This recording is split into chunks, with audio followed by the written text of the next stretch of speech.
Bom dia, mais uma manhã com Deus, priorizando a palavra de Deus. E nesta manhã do dia 18 de outubro, nós vamos meditar de Mateus, do capítulo 5 ao capítulo 7. Que a paz do Senhor encha o teu coração nesta manhã. Capítulo 5, nós vamos iniciar o famoso Sermão da Montanha, ou as bem-aventuranças, né? E Jesus, ele era muito simples no seu modo de ser, né? Ele, vendo as multidões, subiu ao monte e, como se assentasse, se aproximaram-se dele os seus discípulos. E ele passou a ensiná-los, dizendo: Bem-aventurados os humildes de espírito, porque deles é o reino dos céus. Bem-aventurados que choram, porque serão consolados. Sabe quem falou isso? Isaías, está lá em Isaías 61:2. Bem-aventurados mansos, porque herdarão a terra. Sabe onde está isso? Boa parte, inclusive, das bem-aventuranças em Salmo. Esse aqui, Salmo 37:11. Bem-aventurados que têm fome e sede de justiça, porque serão fartos. Isaías 55:1-2. Bem-aventurado os limpos de coração, porque verão a Deus. Salmo 24:4. Bem-aventurados pacificadores, porque serão chamados filhos de Deus. Bem-aventurados perseguidos por causa da justiça, porque deles é o reino dos céus. 1 Pedro 3:4 fala isso também. Bem-aventurados sois quando por minha causa vos injuriarem e perseguirem e mentindo disserem todo mal contra vós, né? Então a gente vê isso lá em 1 Pedro 4:14. Regozijai-vos, exultai, porque grande é o vosso galardão nos céus, pois assim perseguiram os profetas que viveram antes de vós, né? Então as bem-aventuranças, ela fala, né, de qualidades de caráter. Como assim, qualidade de caráter? Por exemplo, quando fala humilde de espírito, que qualidade de caráter ele está trazendo aqui? A humildade, né? Por exemplo, os que choram, uma sensibilidade, e é uma coisa extraordinária você ser sensível ao toque do Espírito Santo, né? Ao pecado, ser sensível, né? À misericórdia pelos outros, a submissa, por exemplo, que ele fala aqui no 5:5, né? Bem-aventurados mansos, porque darão o reino de Deus. Está falando da submissão, né? Ao reino de Deus, aos princípios eternos.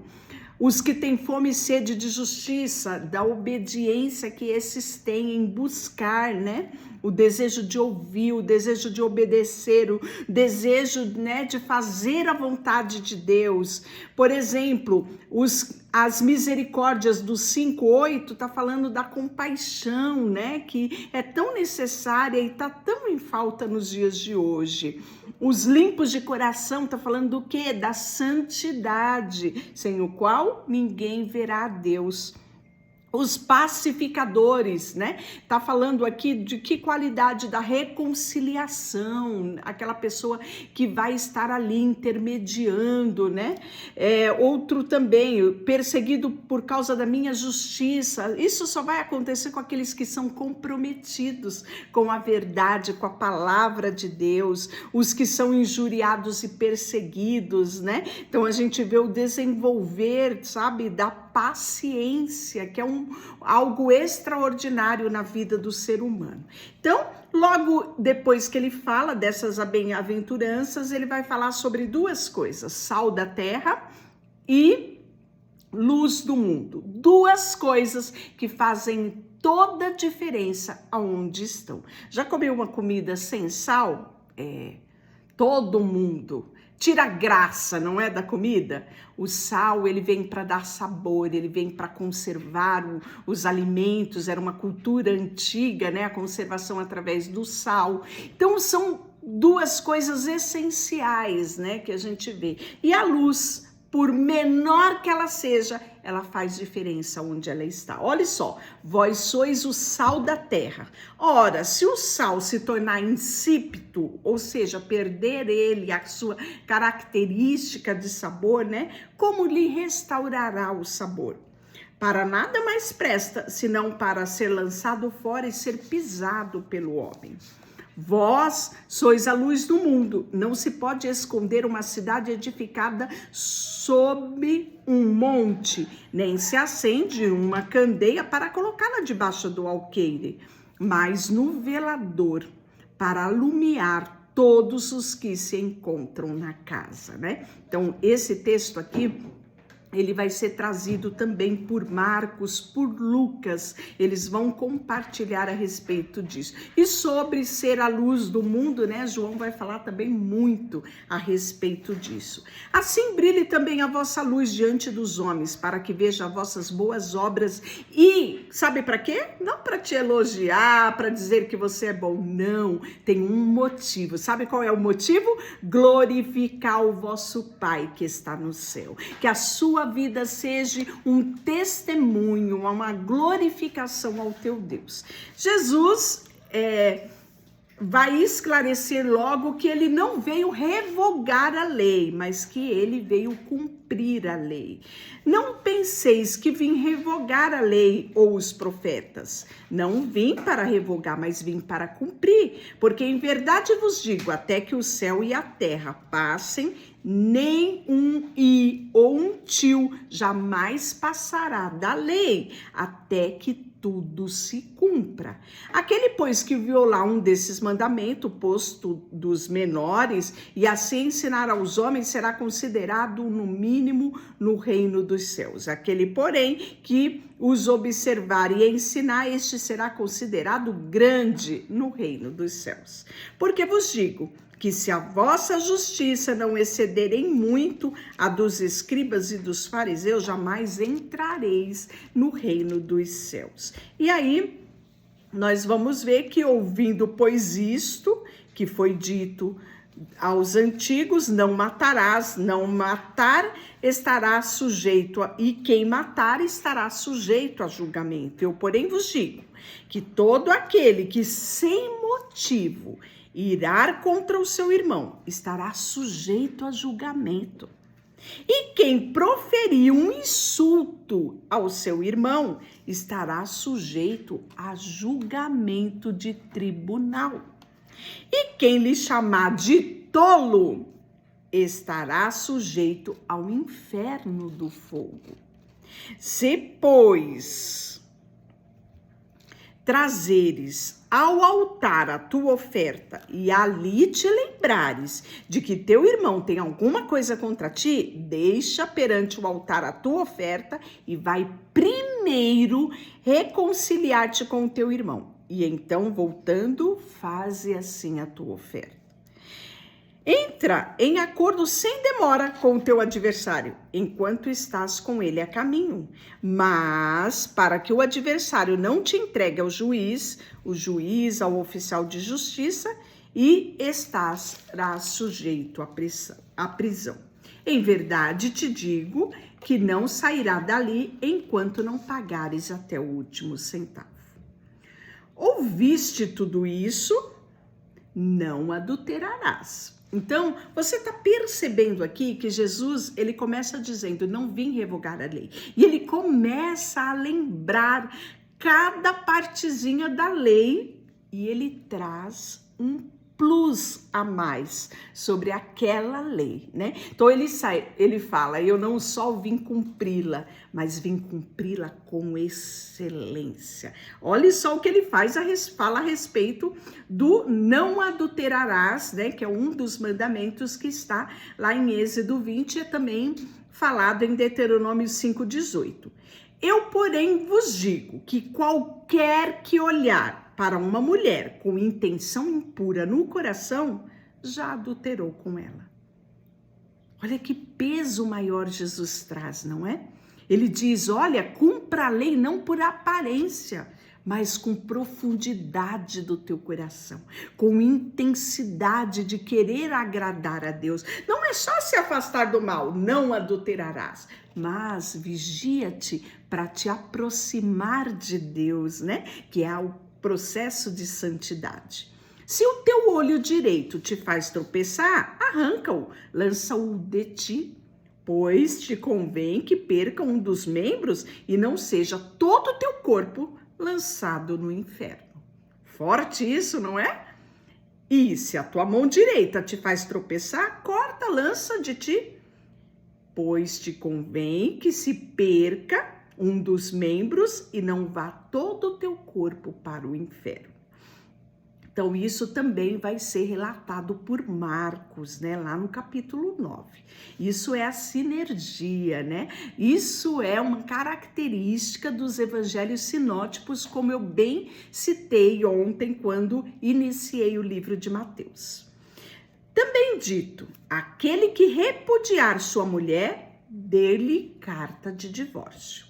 Eu, porém, vos digo que qualquer que repudiar a sua mulher, exceto em caso de relações sexuais ilícitas, a expõe e tornar-se adúltera, aquele que se casar com a repudiada comete adultério, né? Então, Jesus, ele traz aqui uma explicação a respeito do adultério e das concessões de uma forma muito intensa, né? Muito séria, e que hoje é muito banalizado, né? Principalmente no meio dos servos do Senhor. E aí ele fala, né? Sobre a questão dos juramentos. Olha só, também ouviste que foi dito aos antigos, não jurarás falso, mas cumprirás rigorosamente para com o Senhor os teus juramentos. Deste modo eu, porém, vos digo, de modo algum jureis, nem pelo céu, e nem por ser o trono de Deus, e nem pela terra, por ser estrado dos seus pés, e nem por Jerusalém, por ser a cidade do grande rei, né? Nem jureis pela tua cabeça, porque não podes tornar um cabelo branco ou preto. Seja, porém, a tua palavra sim, sim, não, não. O que diz tu passar vem do maligno. Olha que seriedade Jesus está dizendo aqui, não é? Precisamos nos policiar em relação a isso. Quantas vezes damos uma palavra de sim e logo voltamos atrás para dizer não? Ele está falando aqui de honrar compromissos, né? Antigamente isso era muito levado ao sério. A palavra de um homem, a palavra de uma mulher, né? Não precisava nada de escrito, era tudo a confiança na palavra. Hoje em dia, até mesmo nos escritos, a pessoa deixa de cumprir, não é? Então, isso daqui é mandamento bíblico, para que eu e você sejamos autênticos diante de Deus, né? Falarmos sim, cumpriremos com o sim. Falarmos não, cumpriremos com o não. Tudo que for, ele fala logo aqui, não sou eu. O que passar disso é procedência maligna. Tu, porém, ao dares esmola, ignora a tua mão esquerda, o que faz a tua mão direita. Por quê? Era comum naquela época os fariseus, saduceus, né, irem com os seus sacos de dinheiro, chegar de frente do gasofilácio e despejar para as pessoas verem a quantidade de moedas caindo no gasofilácio. Ou quando ia dar esmola, né, queria que todos vissem. Será que hoje não é diferente? Só você dá uma olhada nas redes sociais. Quanta promoção, não é? Em cima do fazer o bem. Nós devemos fazer o bem sem esperar recompensa de outras pessoas ou visibilidade. Jesus está falando isso, porque a recompensa vem dele quando genuinamente você cumpre com o mandamento de amar o próximo como a ti mesmo, não é? Então ele fala que até mesmo que a tua mão direita der, a tua esquerda não precisa saber, para que a tua esmola fique em secreto. e o teu Pai que te vê em secreto te recompensará. E aí ele vai falar ainda no capítulo, agora nós vamos do capítulo 6, nós estamos, né? Como se deve orar. Quando orares, não sereis como hipócritas, porque gostam de orar em pé nas sinagogas, nos cantos da praça, para serem vistos pelos homens. Em verdade vos digo que eles já receberam a sua recompensa. Tu, porém, quando orares, entra para o teu quarto e fechada a porta, orarás ao teu Pai, que está em secreto. E teu Pai que te vê em secreto, te recompensará. E orando, não useis vãs repetições. Sabe o que é vã repetição? É você orar sempre a mesma coisa. Olha só o que ele diz aqui. Como os gentios, porque presumem que pelo seu muito falar serão ouvidos. Então já tinha naquela época os gentios que faziam isso. Hoje continua-se a mesma procedência. Às vezes as pessoas acham que orando 5 Pai Nossos vão alcançar o ouvido de Deus. Não, Deus não quer vãs repetições. Deus quer, sabe, um coração contrito e quebrantado. Deus quer saber aquilo que realmente você quer falar e não aquilo que outras pessoas mandaram você fazer. Ele quer saber, sabe, as tuas dores, os teus sentimentos. Ele quer ser adorado pelas tuas palavras. É isso mesmo. Então ele está falando sobre essas vãs repetições. E aí ele diz, né? Não vos assemelheis, pois, a eles, porque Deus, o vosso Pai, sabe que tendes necessidades antes mesmo que você peça, né? Então, seja autêntico na sua oração para com Deus, fale com Ele, mantenha um relacionamento com Ele. E aí ele vai trazer a oração dominical, que é a oração mais famosa, não é? Que é a oração do Pai Nosso, a conhecida do Pai Nosso, não é? Que devemos ensinar, sim, os nossos filhos a orarem o Pai Nosso, porque é uma oração completa, ensinada por Jesus. Mas tomar muito cuidado, porque não é simplesmente repetir o Pai Nosso, mas entender os princípios estabelecidos no Pai Nosso. E quais esses princípios são? Olha só. Portanto, vós orareis assim: Pai Nosso que estás no céu. Então, é eu reconhecer que Deus é o meu Pai e Ele está lá no céu. Pai Nosso que estás no céu, santificado seja o teu nome. É declarar que Ele é santo, que Ele é digno de toda honra. É a adoração que eu devo dar a Ele. Venha o teu reino. Está dizendo que, olha, Deus, eu sou comprometido com os teus princípios. Eu sou comprometida com o teu reino, né? Faça a tua vontade. Deus, eu não estou entendendo isso, sabe? A minha vontade é essa, mas faça a tua vontade, estabeleça o teu querer. É isso que a oração do Pai Nosso está trazendo. Faça a tua vontade aqui na terra, na minha vida, como é feita a tua vontade no céu. O pão nosso de cada dia nos dai hoje e perdoa as nossas dívidas. Então ele fala, né, de necessidades aqui, a necessidade alimentar, mas ele fala de um alimento que não é só físico, mas de um alimento espiritual necessário, né? E ele fala sobre o perdão. Olha como o perdão é importante aqui. Perdoa-nos as nossas dívidas, assim como nós perdoamos os nossos devedores. Quando você ora o Pai Nosso, você está se comprometendo a ter uma atitude de perdão sempre. Não, aqui há uma menção muito importante. Quando eu retenho o perdão, eu faço uma barreira para que o perdão de Deus venha sobre mim. É isso que está dizendo. Assim como nós temos perdoado, Senhor, perdoa-nos também. Senhor, eu aprendi contigo, porque eu fui perdoado. Logo, eu também quero perdoar. Então, faça do perdão um estilo de vida, né? Como assim declara o Pai Nosso. E não nos deixe cair em tentação, mas livra-nos do mal. Olha que pedido extraordinário, porque teu é o reino, o poder e a glória para todos sempre. Amém. O que ele diz com amém? Assim seja.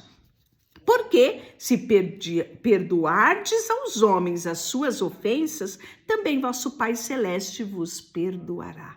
Olha o que ele fala logo depois de terminar a oração do Pai Nosso. Ele vai dar ênfase ao perdão. Se, porém, olha o alerta, não perdoardes aos homens as suas ofensas, tampouco o vosso Pai vos perdoará as vossas ofensas. Guarda isso no teu coração. Seja rápido em perdoar. E aí ele vai falar como jejuar, né? Quando jejuardes, não mostreis contristado, né? Como os hipócritas que desfiguram o rosto, para que todos percebam que ele está jejuando. Em verdade vos digo que eles já receberam a recompensa. Tu, porém, quando jejuares, unge a cabeça, lava o rosto, né? Não fique com um semblante triste, fique com um semblante alegre, porque você tem disponibilidade, né? De jejuar. O jejum, ele faz, né? Traz sobre nós. Ele tem uma função muito importante, que é trazer a nós uma sensibilidade maior, porque ele mortifica a nossa carne para que o nosso espírito esteja mais disponível para Deus, mais sensível ao ministrar de Deus, com o fim de não parecer aos homens que jejuais, e sim ao Pai, que em secreto teu Pai te vê e ele te recompensará. E aí ele vai falar para não acumularmos tesouro no lugar errado. Olha só, não acumuleis para vós outros tesouro na terra, onde a traça, a ferrugem corroem, e onde ladrão escava e rouba. Mas ajuntei para vós outros tesouros no céu, onde nem a traça, nem a ferrugem corrói, onde os ladrões não escavam e nem roubam, porque onde está o teu tesouro, ali estará o vosso coração. São os olhos lâmpada do corpo. Se os teus olhos forem bons, todo o teu corpo será iluminado. Vamos fazer uma revisão? Vamos fazer um exame de vista? Um exame dos nossos olhos? Se policie, peça para Deus, Deus purifica os meus olhos, porque eu tô vendo maldade em tudo quanto é coisa. Deus purifica os meus olhos, porque se os meus olhos forem bons, todo o meu corpo será iluminado, né? E o Espírito Santo pode sim fazer isso. E aí, se os teus olhos forem maus, todo o teu corpo estará em trevas. Portanto, caso a luz que está em ti seja trevas, grande trevas serão. E aí, 2 senhores, não podeis servir a 2 senhores, porque há de aborrecer um e amar o outro, ou devotará um e desprezará o outro, não podeis servir a Deus e às riquezas. E aí, ele vai falar sobre algo que tem acontecido demais na humanidade, que eu não posso deixar de falar a respeito disso, que é a ansiedade, né? Então ele fala, por isso vos digo, não andeis ansiosos pela vossa vida. O que é essa ansiedade? A preocupação desnecessária, né? Porque quando eu tenho essa preocupação desnecessária, quando eu tenho essa ansiedade, quando eu me preocupo com a minha vida, com o meu dia a dia demasiadamente, eu assumo a responsabilidade e logo eu não consigo ter a fé para alcançar milagres. Olha que extraordinário essa verdade, não é? Olha só, vou repetir. Por isso vos digo, não andeis ansiosos pela vida, quanto ao que haveis de comer, beber, nem pelo vosso corpo, quando não o que haveis de vestir.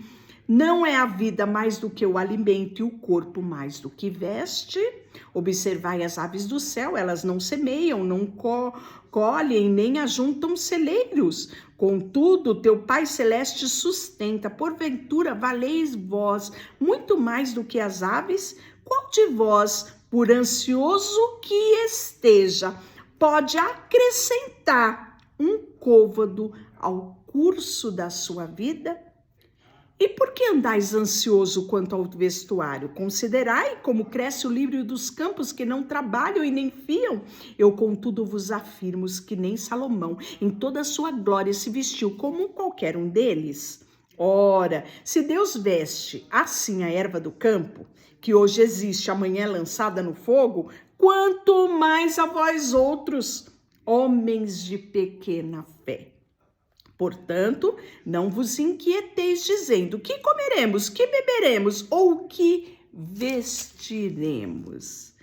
Porque os gentios é que procuram todas essas coisas, pois o vosso Pai Celeste sabe a necessidade que todas elas, né, que você tem em relação a todas estas coisas. Pois buscai primeiro o reino de Deus, em outras versões fala, por isso buscai primeiro lugar o seu reino e a sua justiça, e todas as demais coisas, e todas estas coisas vos serão acrescentadas, né? Portanto, não vos inquietei com o dia de amanhã, pois amanhã trará o seu cuidado. Basta cada dia o seu próprio mal, né? E aí, ele não vai dar tempo de nós falarmos ainda a respeito do capítulo 7, né? Onde Jesus ele vai incitar a gente a orar. É um texto extraordinário. Olha só o que ele fala: pedi e dar-se-vos-á,